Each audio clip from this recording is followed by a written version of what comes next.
everyone, TPS Miner here. Welcome back to the TPS Miner channel. So recently I was able to pick up an EVGA RTX 2080 Super from EVGA B stock. So right now I have it mining Ethereum and very happy with it. But I was looking on what to mine today at the most profitable coins for the RTX 2080 Super, and I see that Conflux is actually now more profitable to mine on this card than Ethereum. So right now, the profitability after electricity is $1.06 compared to $1.05 on Ethereum. So Conflux is a project that has recently piqued my interest. I think there's a lot of very interesting things going on over there.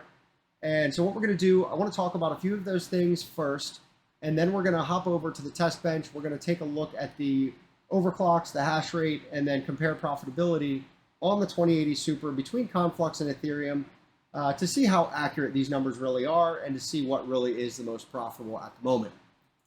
So let's jump over to this article, and what this is a transcript of a Binance-hosted AMA where they sat down with Ming Wu, who is the co-founder and CTO of Conflux. So this was on April 26th, 2022. Today is March 6th, 2022 for reference.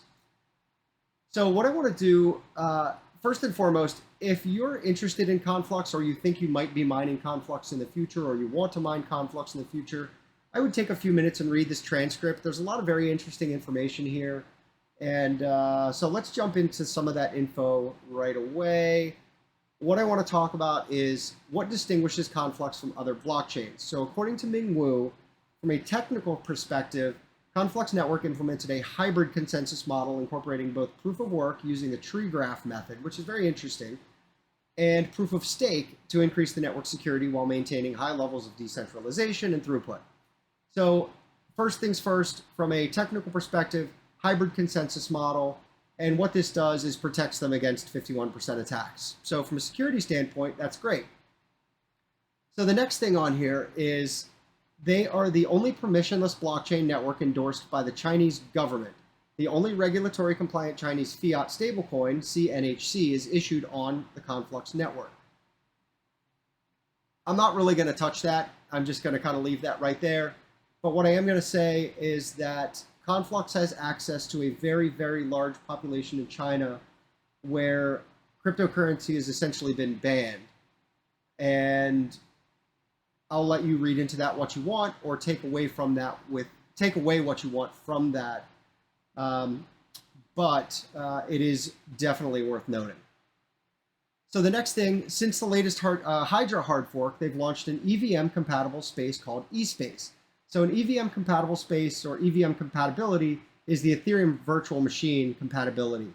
So this network through this workspace, eSpace, is compatible with the EVM system. So again, very interesting, and I think something that makes them more valuable in the long run, because now the Conflux network has two interoperable spaces, their core and now eSpace. So again, very interesting developments here. So then the last thing I wanted to talk about is we're going to scroll down and look at the one-year roadmap.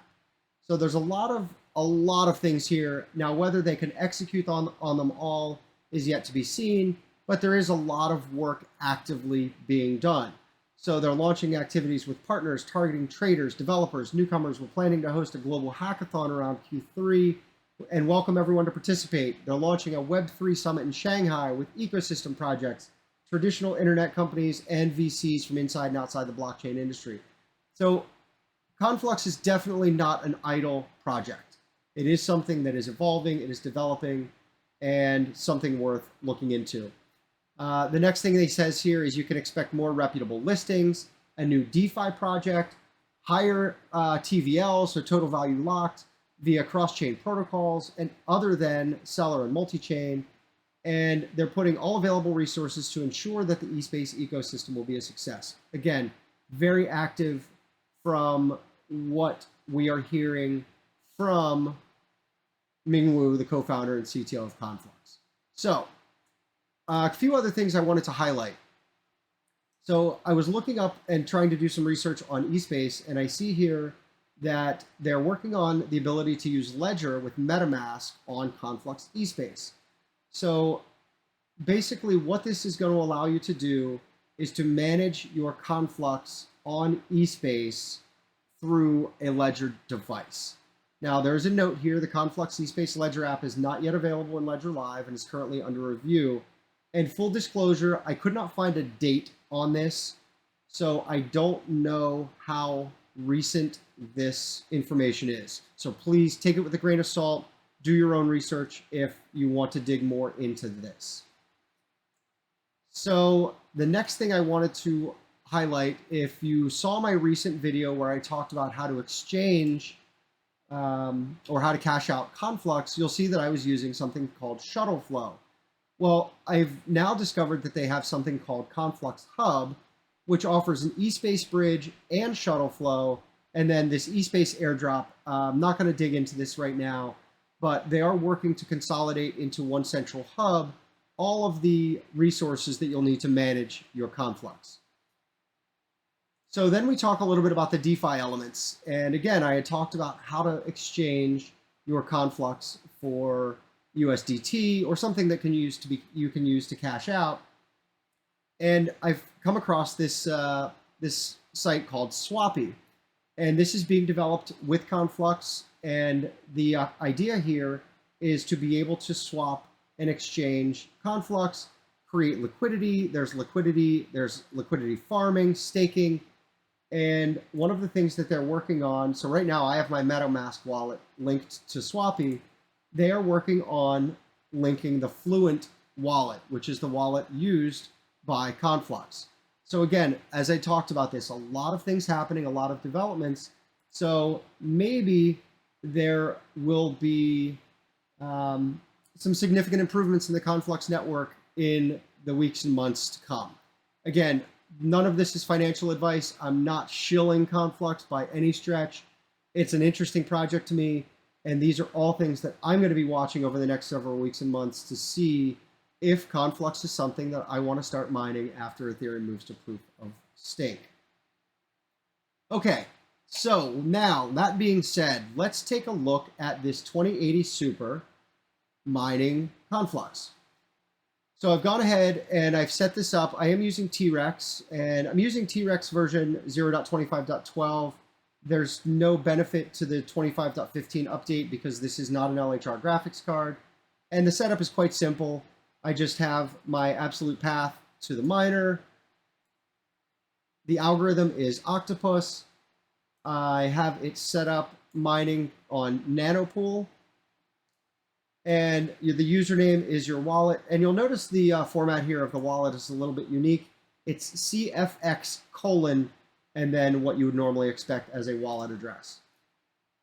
So that you will set up in the Fluent wallet as I had described in a previous video. And then I just have the devices set up to specify this particular device because I have more than one GPU in my test bench. So as far as overclocks go, I have the memory clock set, or sorry, the core clock is set at +160. Memory clock is at +1000. I have a power limit set at 70. And what we're getting here is 58.81 megahash per second at 174 watts. So this has been running for over 4 hours now. These overclocks are very stable and the performance has been pretty good. So let's hop over to what to mine and let's do an actual comparison. So I've plugged in the numbers for Ethereum. So we're getting 44 megahash at 115 watts. And then on Octopus, we're getting 58.8 megahash at 175 watts. So let's hit calculate and let's see what this is really doing on profitability. So what we see here is Ethereum is getting right now $1.68 in revenue and $1.40 in profit. Sorry, I'm so tongue-tied. Conflux is getting a revenue of $1.70 and a profit of $1.28 after electricity. So the numbers that we saw initially are definitely not accurate. So we had seen $1.05 on Ethereum and $1.06 on Conflux. Well, Ethereum is currently 12 cents per day more profitable than Conflux. So I will continue mining Ethereum on this 2080 Super for the time being, but I am very excited to see that it does perform better than I had expected on Conflux.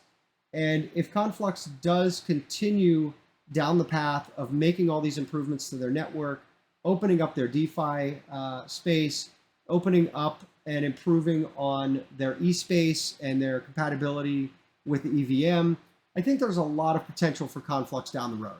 So again, I'll be keeping an eye on that as it develops, and we shall see. So if you enjoyed this video, if you learned anything today, please hit the like button. Please consider subscribing to the channel. Hit the notification bell to be notified of future content. I appreciate you taking the time to watch this video today. I hope you have a great rest of your day, and I look forward to seeing you again real soon.